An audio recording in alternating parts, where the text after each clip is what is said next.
네, 쿠팡물류센터에서 코로나19 확진자가 닷새 만에 90명을 넘어서면서 집단 감염 우려가 현실화하고 있습니다. 네, 수도권 지역에는 앞으로 2주 동안 강화된 방역 조치가 시행됩니다. 관련된 내용 백순영 가톨릭대 의대 교수 그리고 최진봉 성공회대 교수 두 분과 함께 짚어보겠습니다. 안녕하세요. 안녕하세요.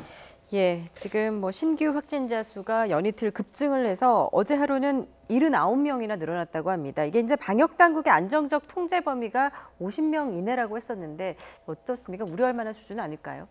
지금 하루 79명 됐다고 그래서 이거 자체가 우려할 만한 상황은 아닌데 여기서 멈추지 않고 아마 더 늘어날 것은 분명해 보이고요. 예. 이 대규모 물류센터가 이렇게 지금 상황이 열악했었다 하는 것을 우리가 알지 못했었는데 지금 이제 알게 되었으니까 이 대책을 세워야 될 것 같고요. 결국은 이런 문제들이 50명 또는 5% 이하의 감염원 불명 이게 유지가 돼야 되는데 실제로 그 지난 2주간 동안의 감염원인 불명의 그 신규 확진자가 7.6%에 달했었고 그 이전에도 상당히 5%를 조금씩 넘고 있었거든요. 예. 그러니까 이런 부분들은 지금 방역 당국의 통제 범위 밖에 있는 것이기 때문에 지금 이태원 클럽발인 경우에 있어서도 자진해서 검사를 받은 사람 다 합쳐서 8만 명 정도가 검사를 받았지만 여기서 100%다 받다고는 볼 수가 없거든요. 예. 그렇기 때문에 이때 지역사회에 감염된 사람들이 있었고 또 이것들이 또 조금씩 조용한 전파를 일으키면서 결국은 이런 산발적인 집단 감염이 소규모가 아닌 좀 중규모 쪽으로 가긴 하고 있지만 예. 뭐 여러 가지를 봐서도 지금 우리 지역사회 전체가 만연되어 있다고 볼 수는 없는 것이 지금 모니터링이 되고 있는 부분들이 매일 입영하는 장정들 전수검사하고 있거든요. 예. 네. 그런데도 대구에서 오늘 한 명 나온 정도로 상당히 적기는 해요. 그렇기 때문에 그렇게 안심할 정도는 아니지만 또 그렇다고 이게 너무나 공포스러워서 못 잡는다 이건 아닌 것이 사실인 것이 지금 방역 당국이 쫓아가고 있는 부분 시간은 늦긴 하지만 결국은 다 찾아내서 지금까지 잘 잡아왔기 때문에 방역이 성공할 수도 있다고 봅니다. 예, 예. 아직까지는 뭐 추적도 가능할 수 있다 이렇게 짚어주셨는데 최진봉 교수님 지금 네. 이제 물류센터와 관련된 확진자가 굉장히 좀 빠른 속도로 늘어나고 있는 것 같아요. 뭐 닷새 만에 이제 90명을 넘어서고 있는데 이렇게 좀 빠른 속도로 늘어나고 있는 원인 좀 어떻게 짚어볼 수 있을까요? 아무래도 제가 볼 때는 이제 지금 현재 방역 당국이 조심스럽게 전망하고 있는 것 중에 하나가 뭐냐면 지금 우리가 알고 있는 예컨대 이제 인천의 학원 강사로부터 시작해서 감염이 됐다고 보고 있는 거잖아요. 그 중에 한 분이 지금 물류센터에 일을 했다고 보고 있는데 그분만이 아닐 수도 있다는 거예요. 그러니까 문제는 이미 5월 중순쯤에 5월 이제 초중순쯤에 물류센터 안에 무증상이나 아니면 경증 상태에서 감염이 된 상태에서 거기서 활동했을 분이 있을 수 있다는 거죠. 예. 즉 왜냐하면 한 분으로 이렇게 많이 감염이 되거나 아니면 이렇게 급속히 확산될 가능성이 낮다고 보고 있는 거거든요. 예. 그럼 그 부분도 연결고리를 찾아내야 돼요. 지금 보시면 인천 항공강사 시장에서 그 제자, 그다음에 코인 노래방을 통해서 택시 기사도 하면서 사진사를 했던 분 돌잔치 갔죠. 돌잔치 간 데서 이분 지금 물류센터 근무한 분을 만나게 됐고 거기서 또 결국 물류센터 집단 발생을 했고 또 물류센터에서 계신 분 중에 한 분은 또 콜센터에서 일을 하셔가지고 예. 거기도 또 확산이 되고 있죠. 이런 형태로 그리고 또 이제 숫자도 많이 늘어난 걸 보면 이게 단순히 그 한 분뿐만 아니라 다른 어떤 감염원이 있었을 가능성도 조심스럽게 전망하고 있기 때문에 예. 이건 역학조사를 통해서 어느 정도 이게 사실일지 하는 부분을 찾아내야 되는 상황이 됐고요. 그리고 이제 콜센터가 갖고 있는 어떤 그 근무 환경 자체가 거의 신천지하고 비슷해요. 밀폐된 공간에서 그 짧은 시간 안에 몸을 많이 움직이게 하니까 땀도 많이 나게 되고 마스크를 계속 착용하기가 힘든 상황이 될 수도 있고요. 예. 또 하나 이제 좁은 휴게 시설이나 아니면 식당 이런 부분들이 결국 전파에 온상이 됐을 가능성도 있기 때문에 그런 환경적 요소 그리고 급속히 이게 확산되는 걸 보면 이게 단순히 한 명이 아니라 다른 어떤 감염이 또 있었을 가능성도 조심스럽게 전망해 볼 수 있을 것 같습니다. 예, 이미 물류센터 내에 조용한 감염이 전파자가 있을 수도 있다라는 분석인데 교수님께서 어떻게 보십니까? 네, 맞습니다. 지금 이게 한 명이 23일 날 확진이 된 그 사람이 원발자가 한 명이라고 보기는 굉장히 어려운 네. 이유가 이 확산 속도를 보면은 주변 환경에 농축이 되는 상황이 될 수 있었거든요. 예. 특히 여기가 저온 물류센터였기 때문에 저온을 유지하기 위해서는 실제로 환기를 할 수는 없습니다. 그런데 지금 교수님 말씀하신 것처럼 여러 사람들이 그냥 동선이 겹치면서 마스크도 못 쓰고 다니면서 주변 환경에 공통적으로 접촉할 물건들도 많은 이런 상황이었기 때문에 이 상황에서는 결국은 한 명이 아니라 여러 사람이 노출이 되면서 이것이 상당히 많이 확산이 된 상황에서 23일 날 처음으로 나왔다 이렇게 볼 수가 있는 것이지. 예. 우리 그 신천지 경우에도 31번 환자가 탁 나오면서 알 수 있었던 건 아닙니까? 네. 그러니까 우리 방역 당국이 항상 이거 뒤쫓아갈 수밖에 없는 것이 방역의 특징이기 때문에 지금으로서는 빨리 찾아가는 방법 위에는 없겠습니다. 예. 그 지금 쿠팡에 물류센터가 부천에도 있고 또 고양호에서도 있는 물류센터에서도 확진자가 나왔는데 맞아요. 여기가 이제 연결고리가 PC방의 흡연실로 추정된다고 하더라고요. 그러니까요. 그러니까 여기가 이제 흡연실이 그러니까 예전에도 흡연 과정에서 이제 전파 가능성이 높다 이런 얘기는 그 전에도 쭉 나왔던 있었죠. 거 아니겠습니까? 네, 맞아요. 그러니까 예전에 그 요양원이나 정신병원에서도 흡연실 문제가 논란이 된 적이 있었어요, 한번. 왜냐면 흡연을 하려면 마스크를 벗어야 되잖아요. 그리고 흡연실들이 대체로 물론 야외에 흡연 공간이 있는 경우도 있지만 밀폐된 공간에 흡연 공간이 있고 거기에 이제 환풍기를 통해서 공기를 밖으로 내보내는 이런 형태로 구성되다 보니까 예. PC방 흡연실 같은 경우는 제가 볼 때는 분명히 내부에 있고 밀폐된 공간에서 외부로 그냥 공기가 나가도록 만들어 놨을 거예요. 네. PC방이라는 곳이 잘 아시는 것처럼 밀폐된 공간에 있는 거잖아요. 그중에 한 공간을 마련해서 흡연실로 활용했을 가능성이 있는데 그렇게 되면 그 안에서는 아주 비말이 오랫동안 공중에 떠 있을 수 있고 직접적으로 대화를 안 하더라도 비말이 튈 가능성은 저는 충분히 있다는 생각이 들어요. 예. 그런 상황에 또 담배 연기를 뿜었다가 이게 숨으로 들이셨다가 뿜어내야 되잖아요. 그때도 비말이 튈 가능성이 충분히 있다고 보여지거든요. 그리고 제가 볼 때 PC방이 그렇게 흡연실이 넓지 않을 거예요. 그렇게 넓게 준비할 수 있는 공간은 아니라고 보기 때문에 그러니까 이 흡연실 안에서 두 사람이 전혀 모르는 사이래요. 그러니까 우리가 볼 때는 쿠팡의 직원이니까 같은 곳에 근무하지 않았냐? 전혀 그렇지 않고요. 예. 부천과 고양이 근무했는데 같은 PC방에 갔었고 거기서 흡연실에서 잠깐 만났는데 거기서 결국 감염이 된 거거든요. 예. 그만큼 이 밀폐된 공간이 위험하다는 거예요. 그리고 마스크를 벗는 게 얼마나 위험하다는 걸 보여주는 것이기 때문에 비슷한 형태의 어떤 뭐 PC방뿐만 아니라 밀폐된 공간에서 마스크를 벗을 수밖에 없는 상황을 연출되는 것 그 자체를 막지 않으면 이런 형태의 감염은 계속 확산될 수 있는 위험성이 있다는 거죠. 그리고 예. 그 백 교수님 그 흡연자 같은 경우는 이제 코로나19 바이러스에 감염이 되면 좀 중태받을 가능성이 높다 이런 얘기도 있던데 맞나요? 이탈리아에서 보면은 장기적으로 흡연한 사람들의 사망률이 굉장히 높았거든요. 그래서 저는 고위험군이라고 얘기하기보다는 오히려 이거 기저질환이라고 얘기할 수가 있는 것이 니코틴 중독이기 때문에 대부분 끊지를 못하거든요. 예. 예. 그리고 다량의 이 담배 연기를 흡입하게 되면 우리 호흡기관들 또 폐 같은 것들이 상당히 손상을 많이 받아서 이 바이러스에 감염되면 사실 이 중증도가 굉장히 높은 건 사실입니다. 예.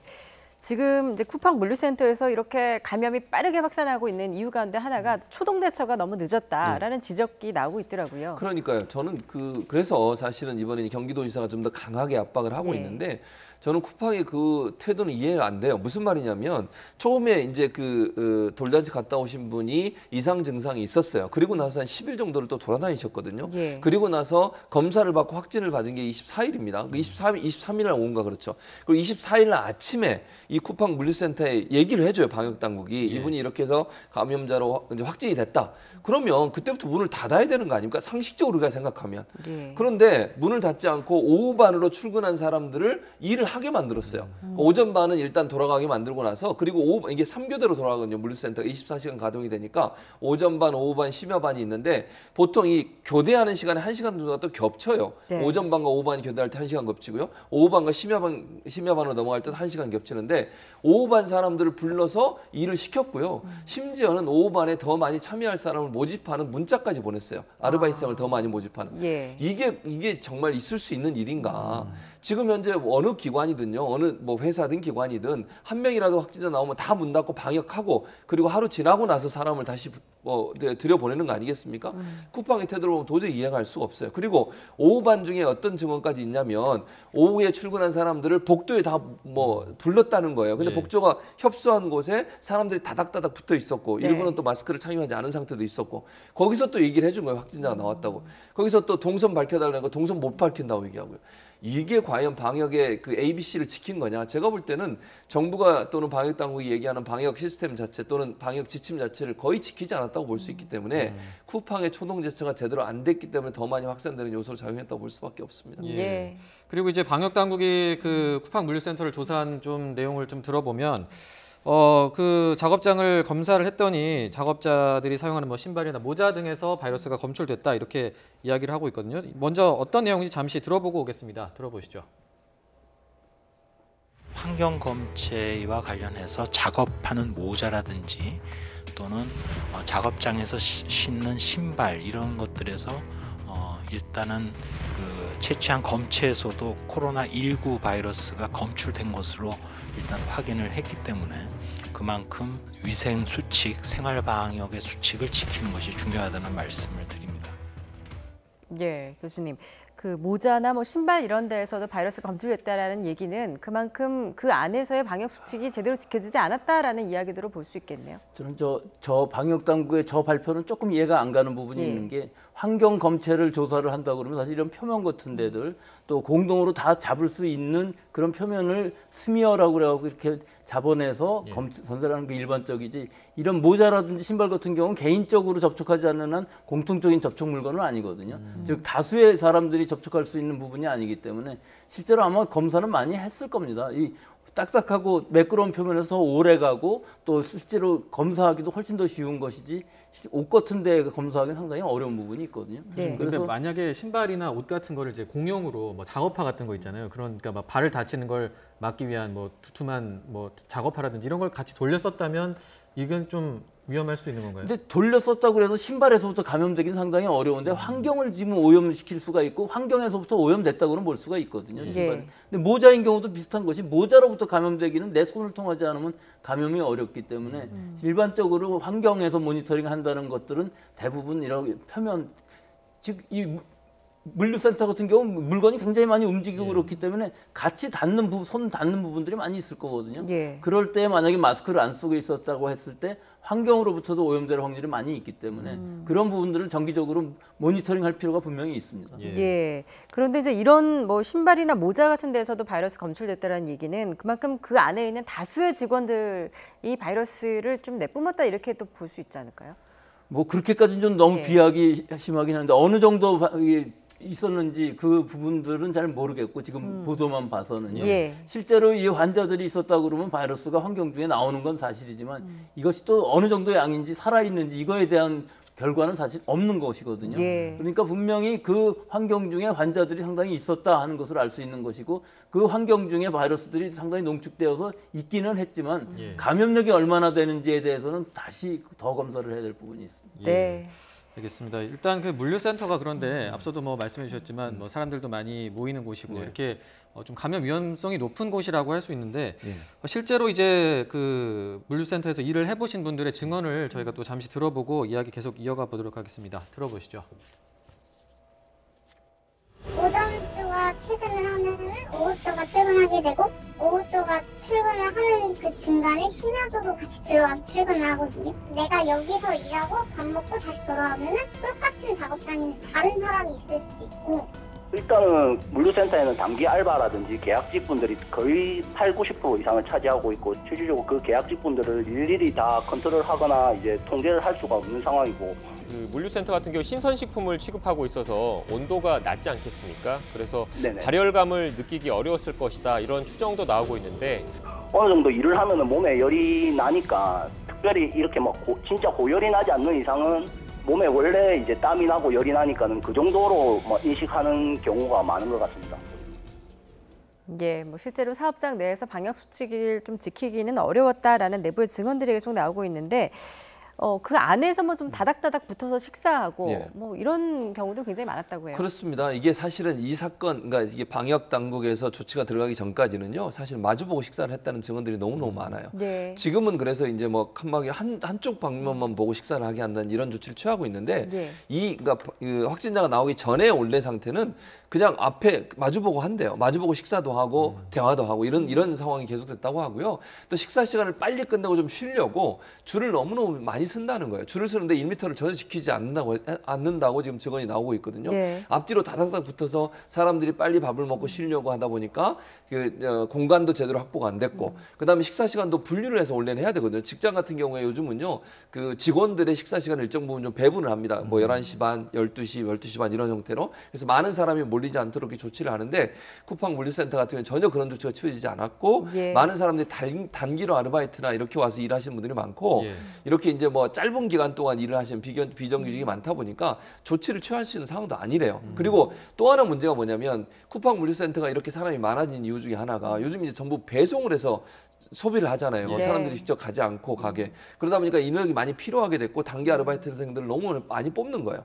그러다 보니까 사람 많이 뽑아놓고 돌리다 보니까 결국 그러다 보니 사람들이 다닥다닥 붙게 되고 식사 시간도 제대로 구분이 안 됐고 거리도 제대로 안 지켜지고 비말이 튈 수 있는 공간에서 마스크 벗고 식사하고 휴게 공간도 아주 좁아서 그 공간 안에서 많은 사람이 밀접하게 같이 행동하고 대화됐다 이런 얘기들이 나오고 있는 걸 보면 예. 기본적으로 감염이 확산될 수 있는 그런 환경을 가지고 있었다 이렇게 볼 수 있을 것 같습니다. 예. 그리고 이제 뭐 조금 첨언을 하자면 그 물류센터에서 일을 하시는 분들 대다수가 이제 그날 여기서 일을 하고 또 다른 물류센터 맞습니다. 가서 일을 하고 이러시다 보니까 이게 지금 확산될 우려가 큰 거 그럼요. 아니겠습니까? 지금 말씀 물류센터에서 또 다른 물류센터로 일하는 분도 있지만 아까 제가 잠깐 언급해드린 물류센터에서 다른 직업을 하시는 분도 예. 많아요. 네. 콜센터에서 일하시는 분도 있었잖아요. 그래서 지금 문제가 되고 있는데 다중이 함께 일하는 장소에서 두 군데서 일을 하시다 보니까 이분이 여기서 감염되면 또 다른 데 가서 감염시킬 수 있고 또 하나는 여기 일했던 분들 중에 자기 가족이 감염이 돼서 아이들이 다니는 학교도 문을 닫게 되는 상황까지. 예. 즉 자기가 일하는 곳이 한 곳이 아니고 여러 군데서 돌아다니다 보니까 많은 사람들과 접촉하게 되고 많은 곳에 전파를 할 수 있는 위험성이 상존하고 있다는 상황이었다고 볼 수 있습니다. 예. 물류센터 같은 경우는 뭐 내부 밀폐도도 굉장히 높고 또 단기간에 좀 집중적인 노동력이 필요한 곳인데 일단 방역 당국은 이 사업장의 특성에 맞는 방역 지침을 마련하겠다라고 밝혔는데 어떤 부분이 좀 고려가 돼야 된다고 보십니까? 글쎄요. 근데 이게 물류센터만 그럴까요? 이 갑자기 사람이 많아지면은 거리가 짧아지는 건 당연한 일일 것이고요. 예. 사실은 이런 부분에 있어서 뭐 서양의 선진국 같은 데서는 자동화를 하게 되면은 사실은 많이 줄일 수 있고 감염 위험도 줄일 수는 있는데 이게 지금 모순인 것이 자동화를 하면 할수록 일자리는 줄어들기 때문에 우리로서는 이게 어느 정도 할 수 있는 건지 그 부분은 좀 우려가 되는 부분들이 분명히 있고요. 예. 일단 대규모의 작업장 사람들이 많다 그러면은 그 안에서 얼마나 거리 뛰기를 할 수 있느냐 하는 부분하고 또 환기를 얼마나 할 수 있느냐 하는 부분들이 있는데 우리 지금 에어컨 공조 다 하고 있지 않습니까? 모든 작업장에서 다 하고 있는데 지금 학교에서와 마찬가지로 그 공조를 하면서 얼마나 이 공기를 정화시킬 수 있느냐 환기를 잘할 수 있느냐 이 문제거든요. 예. 지금 환기가 돼야만 배출이 되고 희석이 될 텐데 계속 같은 공기를 돌리고 있으면 농축되는 효과밖에 없거든요. 예. 그러니까 이런 부분들을 얼마나 잘할 수 있느냐 또 얼마나 주기적으로 소독을 잘할 수 있느냐 하는 것들 또 환경 검체들 아까 나온 것처럼 주변의 환경에 검체에서 유전자가 있느냐 없느냐를 모니터링 해보면은 뭐 일반적인 소규모 작업장에서 하기 어렵겠습니다만은 이렇게 1000명 이상 되는 데에서는 주기적으로 지금은 해야 될 시기라고 보입니다. 따라서 예. 이 모든 작업장의 환경 안에서 해야 될 방역 수칙은 지금부터 모든 전문가들이 다 숙고를 해서 또 작업장의 방역 책임자가 모든 것을 책임지고 할 수가 있어야 되는데 지금 보면 방역 책임자라는 사람들이 이름만 걸고 있지 전혀 전문성이 없기 때문에 이런 일이 생기는 것이거든요. 이런 부분들의 교육이라든지 뭐 해야 될 일은 상같이 많지만 다 지켜지리라고 생각하기는 어렵고요. 예. 가능한 최대한은 해야 되겠죠. 예. 예, 그 방역 수칙이라는 게 그러니까 예방을 위한 것도 중요하지만 환자가 발생했을 때 그다음에 어떻게 하는지도 굉장히 중요하잖아요. 근데 이제 그 이번에 그 쿠팡 물류센터 같은 경우에는 그 환자가 발생하고 나서의 조치도 좀 논란이 되고 있지 않습니까? 그 지금 이재명 경기도지사가 그 해당 쿠팡 물류센터에 2주간 집합 금지 명령을 내렸는데 그 이후에 또 이제 그 그러니까 이후에 대응을 잘 못했다 이런 이유도 들어 있습니다. 이재명 지사의 이야기를 잠시 들어보고 오겠습니다. 들어보시죠. 관련 시설 내 근무자뿐만 아니고 배송 직원의 검사도 해야 되는데 지금 명단을 입수하지 못하고 있다고 하는 보고를 받았습니다. 그 회사 측에서 이런저런 핑계라고 생각되는 이유를 대면서 명단을 아직까지 제출하지 않고 있다는 얘기를 들었습니다. 명단을 확인할 수 없다라든지 너무 시간이 뭐 없다든지 뭐 이런 말씀들을 하셨다고 해서 거기 있을 수가 없는 일이다. 인구의 절반 2,500만 명이 모여 사는 수도권에서 더군다나 다른 지역 또는 다른 기업 또는 다른 사람들과 접촉이 빈번한 물류 영역에서 발생하는 것이기 때문에 자칫 잘못하면 상품이 아닌 코로나가 배송되는 상황이 있을 수 있어서 예, 그러니까 사실상 2주 동안 영업금지 조치를 내린 것인데, 그러니까 쿠팡 측의 어떤 비협조적 태도가 있었다 이렇게 볼 수 있을까요? 그렇죠. 거의 신천지하고 비슷하다고 볼 수 있을 네. 것 같은데 이재명 지사의 말에 따르면 명단 확보가 중요하잖아요. 왜냐하면 그 사람들 다 추적해서 그분들이 감염이 됐는지 아닌지 검진 받아야 되고요. 필요하면 자가격리도 해야 되는 상황인데 경기도가 그걸 좀 달라고 했더니 안 줬다는 거 아니겠습니까? 뭐 여러 가지 이유를 댔다고 하는데 그게 이제 이해가 안 되는 거예요. 이재명 지사 입장에서는 빨리 협조를 해서 방역이 최전선에 빨리 이루어지도록 해야 되는데 쿠팡의 태도 자체가 사실은 방역에 협조적이지 않아서 문제가 있다고 얘기를 한 것이고요. 그래서 경기도지사가 회의 중에 직접 명령을 내려 행정명령 내리고요. 포렌식 하는 사람들 전문가하고 그다음에 특별사법경찰은 특사경을 파견을 했습니다. 그래서 강제로 명단을 확보하려는 시도를 했고요. 그래서 결국 이제 2주간 지금 말씀하신 것처럼 그걸 문을 닫게 만든 거거든요. 네. 집합 명령, 금지 명령을 내린 건데 저는 그렇게 해야 된다고 봐요. 그러니까 자발적으로 안 하면 행정당국이 나서서 조치를 취할 수밖에 없습니다. 이게 단순히 쿠팡의 문제만은 아니잖아요. 거기서 근무한 분들이 집에 오고요. 거기서 근무한 분들이 다른 지역을 또 갑니다. 예. 그게 차단을 안 하면 얼마나 많은 사람에게 확산이 되겠습니까? 지금 만약의 경우에요. 방역당이 우려하고 있는 것처럼 경증이나 아니면 무증상 상태에서 복용을 하고 있을 가능성이 있는 분이 있다고 하면 그분들이 그냥 돌아다니는 것 자체가 우리 국민 모두를 위험에 빠뜨릴 수 있는 위험성이 있기 때문에 빨리 명단을 확보하고 그 모든 분들에서 진단을 해서 검진을 해서 어떤 확진이 되는지 안 되는지 그리고 격리시키고 이런 조치가 빨리 취해지지 않으면 더 많은 확진자로 확산될 위험성이 있어서 행정당국이 이런 조치는 당연히 해야 되는 조치가 아닌가 이런 생각이 듭니다. 예. 이게 배송요원이 중요한 이유가요. 네. 지금 물류센터에서 확진자가 많이 나오지 않았습니까? 그럼 소비자까지 가는 중간에 배송요원이 감염됐을 확률이 제일 많아요. 네. 그러니까 이 배송요원을 전수조사를 해갖고 거기서 없었다고 치면 소비자들도 상당히 안심할 수 있는 부분이 있거든요.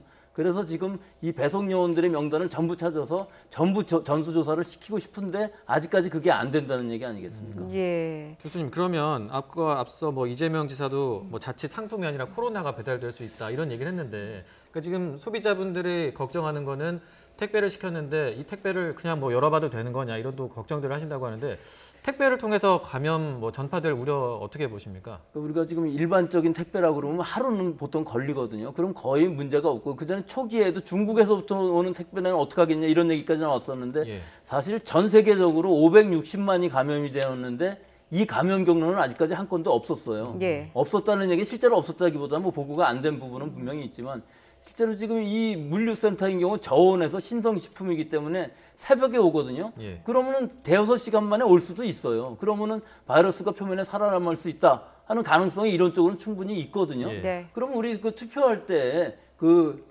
비닐장갑 꼈듯이 일회용 비닐장갑으로 개봉을 하게 되면 지금 전부 다 비대면으로 받고 있기 때문에 비대면으로 받고 비닐장갑 끼고서 개봉하고 그 포장지만 잘 처리를 한다면 즉 뭐 비닐봉투에 잘 넣어놨다가 버린다든지 하고 그다음에 손만 잘 씻으면은 이 위험으로부터는 분명히 자유로울 수 있기 때문에 예. 꼭 이것이 감염원이 될 수 있다 하는 것보다도 우리가 손 씻기 또는 여러 가지 개인 위생을 더 철저히 하는 것이 중요할 것 같습니다. 예. 일단 그 택배 상자에서는 바이러스가 한 24시간 정도 생존을 한다는 거죠. 근데 살아 있다고 해도 예. 그것이 처음에 있던 바이러스의 양하고 24시간 이후의 바이러스 양은 굉장히 적기 때문에 네. 사실 손을 통해서 또 감염되기는 굉장히 어려운 아주 제한적인 감염 경로이기 때문에 예. 그 부분을 차단시켜주기 위해서는 뭐 비닐 장갑을 낀다든지 또 뭐 손을 잘 씻는다든지 하는 것만으로도 충분히 이것은 막을 수 있을 것으로. 교수님 그러면 그 택배 박스 위에 소독제 뿌리고 여는 건 어떻게? 그거는 별로 권장하지 않은 것이 소독제 박스 위만 그럼 걱정이 되는 게 아니지 않습니까? 예. 신선식품이라 그러면 안에 열어서 안에 비닐부터 전부 소독을 해야 된다는데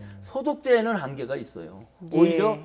밖에 놔두고서 내 손으로 깨끗이 꺼내는 것이 또 비닐장갑 낀 손으로 그 비닐장갑만 잘 처리하면 그 이후에는 괜찮기 때문에 예. 그 방식이 제일 좋을 것 같습니다. 예.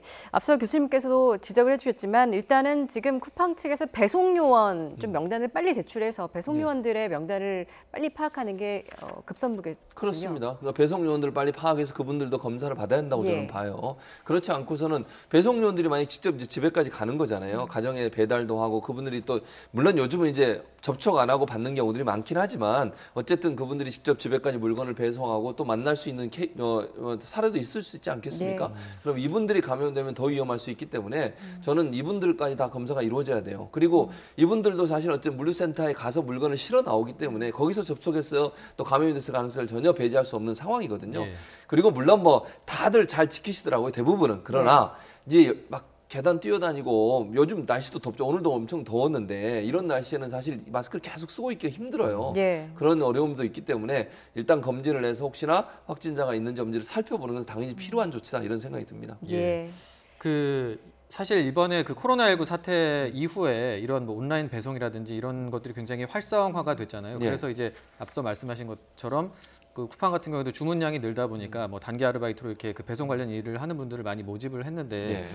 그런데 이게 이제 그 단기 근무자를 이렇게 뽑을 수밖에 없는 상황이긴 한데 이번 사태 때문에 이제 소비자들이 좀 불안감을 갖게 됐단 말이죠. 그럼 그렇죠. 앞으로 이게 좀 소비 패턴이라든지 이런 거에 또 변화까지 이어질 수 있을까요? 어떻게 보세요? 제가 볼 때는 당장은 소비 패턴에 크게 변화가 있지는 않을 것 같아요. 물론 쿠팡에는 다른 쪽으로 소비가 더 늘어날 가능성은 있지만 그럼에도 불구하고 지금의 어떤 상황 이게 물론 코로나 때문에 약간의 증가는 있었어요. 그런데 우리의 소비 생활 자체가 많은 부분 이미 배송에 익숙해 있거든요. 배달이나 배송에 익숙해 있기 때문에 크게 이것 때문에 뭐 배달의 어떤 배달하는 것이 많이 줄어들 거는 보지 않습니다. 일정 부분 변화는 올 수 있겠죠. 예. 그러나 어쨌든 또 이런 생각도 하실 거예요. 그러면 실제 내가 어디 마트에 가거나 이건 또 위험하지 않느냐. 예. 그것도 위험하다고 생각하는 경우들이 많아요. 그래서 아마도 지금 백수영 교수님 얘기하셨듯이 비닐장갑 끼고 열더라도 아마 배송은 계속할 가능성이 저는 있다고 보여지는데 약간의 차이는 있지만 크게 변화가 올 가능성은 좀 없지 않을까 그렇게 전망이 됩니다. 예, 사실 이 코로나19 사태 속에서 이제 쿠팡이 그 온라인 쇼핑의 대표 주자로서 굉장히 큰 수혜를 입었었는데 결국에는 뭐 이런 일이 터지고 말았습니다. 그리고 실제 이제 코로나19가 장기화하면서 이제 온라인 쇼핑이 점점 일상화돼가고 있는데 이런 밀려드는 주문에 물류센터에는 단기 근무제를 좀 자연스럽게 늘어날 수밖에 없는 상황인데요. 관련 발언을 직접 들어보겠습니다.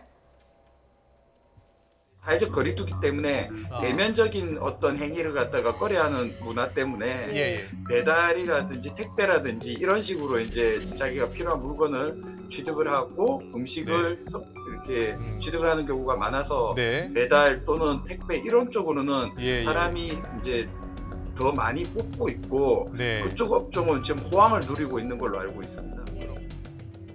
예, 결국 문제는 이렇게 이제 단기적으로 옮겨 다니면서 일하시는 분들이 많기 때문에 이번 이 쿠팡 물류센터에서 감염이 또 다른 직장, 또 다른 뭐 콜센터라든지 이런 곳에서 집단 감염을 또 일으키지 않을까 우려되는 대목입니다.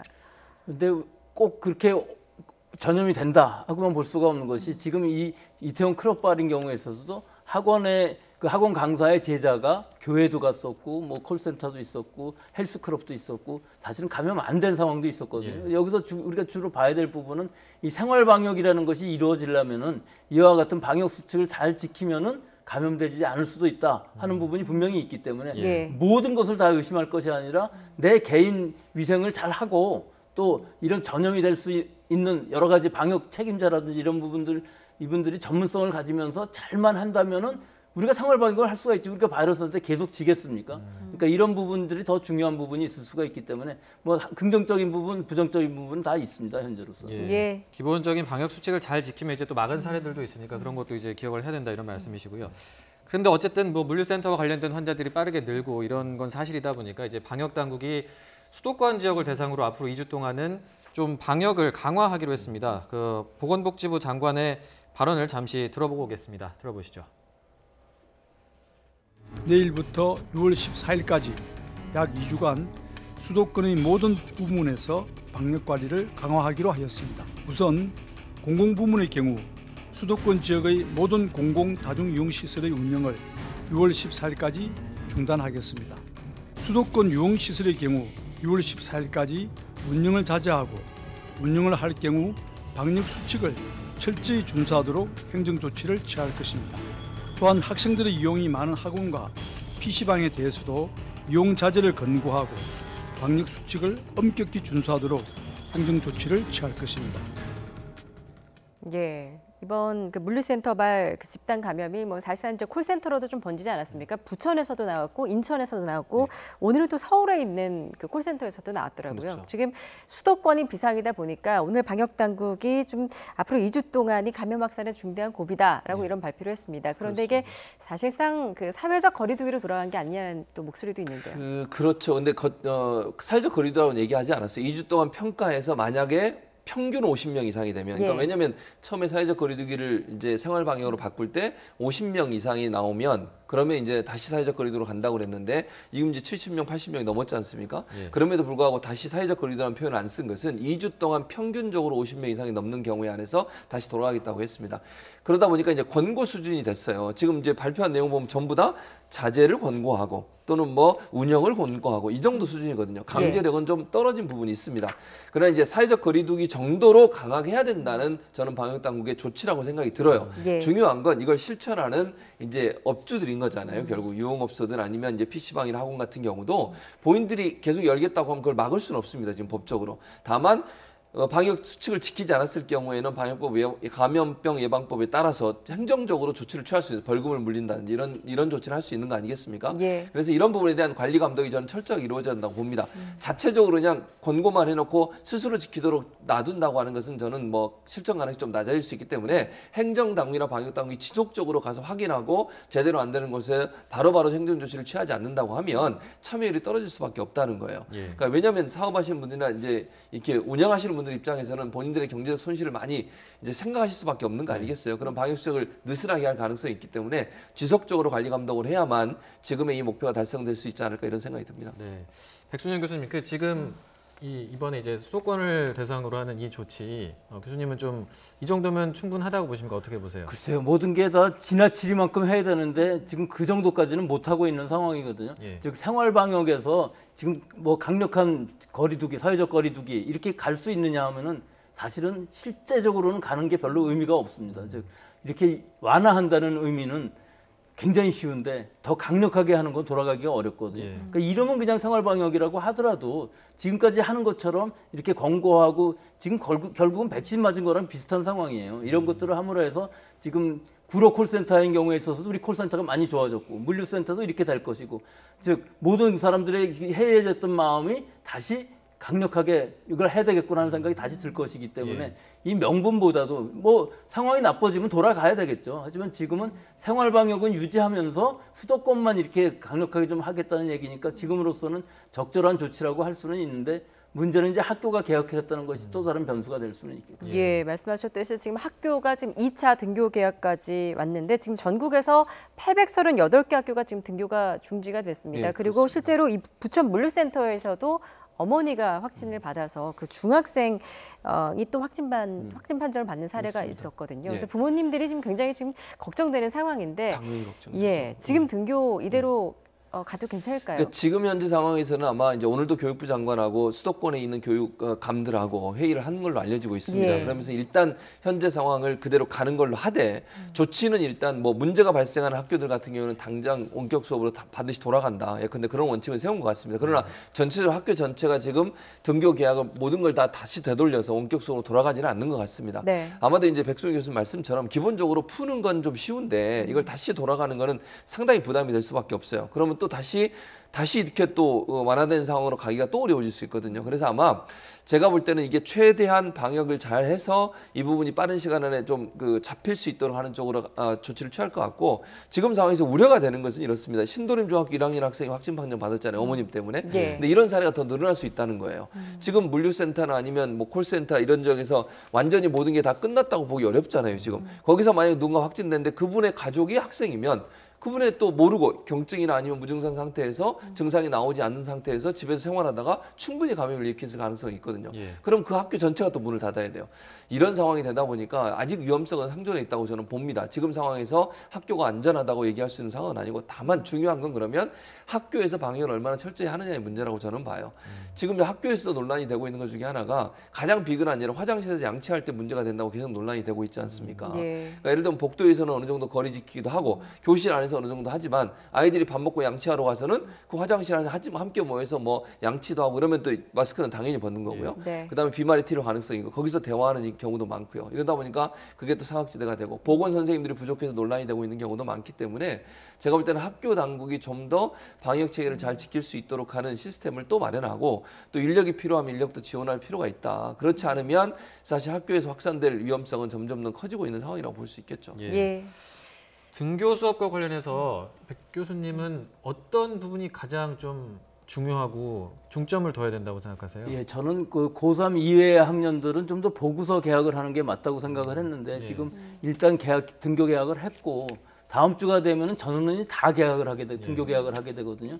이러면은 지금 어떤 상황이 될지 우리가 알 수가 없어요. 학생 내에서의 이 전파라는 것은 조용한 전파이기 때문에 얼마나 노출이 되는지 알 수가 없는 상황인데 과연 지금 할 수 있는가? 즉 학생들의 계약이라는 건 조금 더 추이를 두고 보면서 결정하는 것이 좋지 않겠나 생각하는 것이 다음 주가 되면 전체가 다 등교를 하는 것이기 되기 때문에 과연 이것이 안전할 수 있을까? 우리가 할 수 없는 부분들이 너무나 많거든요. 지금 학교 안에서의 마스크라든지 에어컨이라든지 거리두기라든지 모든 것들이 지금 완벽하지 않은 상황에서 너무나 좀 부담이 크고 위험이 크지 않은가 그렇게는 생각합니다만은 일단 하기로 했으면 최대한 방역을 해서 최대한 억제를 하면서 발생했을 때의 이 처리 즉 대책을 얼마나 잘 세우느냐 그것이 더 중요하다고 볼 수는 있겠죠. 예, 일단 등교 계약을 추진하고 있는 만큼 그 교내에서의 방역 수칙이 제일 중요하다는 말씀해 주셨는데 어제 이제 정부가 학교 내에서 그 마스크 또 에어컨 사용 지침을 좀 발표하지 않았습니까? 그런데 이게 좀 미흡하다라는 지적이 있던데요. 근데 그 완전할 수가 없어요. 예, 마스크만 해도 뭐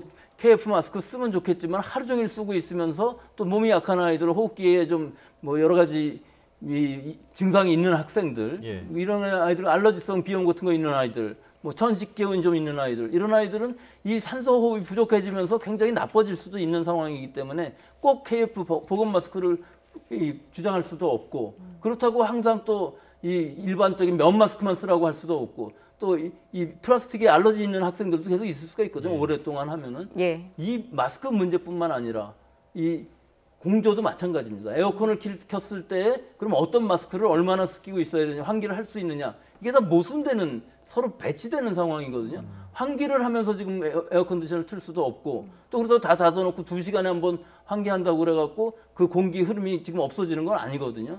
그러니까 여러 가지가 서로 타협되는 부분에서 우리가 지금 하는 것이지 이것이 뭐 완벽한 밥이라는 것은 학교마다 다 다르고 전체 또 이게 학교만 그렇겠습니까? 그럼 이런 상황은 학교 외에 다른 직장에서도 다 일어나는 일이기 때문에 이 부분들에 대해서는 최대한 하되 뭐 중간에 문제가 생기면 그거에 대해서 다시 지금 어떤 규칙을 만들어내는 수밖에 없는 그런 상황입니다. 문제가 생겼을 때 이제 어떻게 대응할지를 좀 구체적으로 좀 준비를 해야 될 것 같고, 근데 어쨌든 각 개인들이 방역 지침 잘 지키는 게 일단은 지금 최선인 것 같습니다.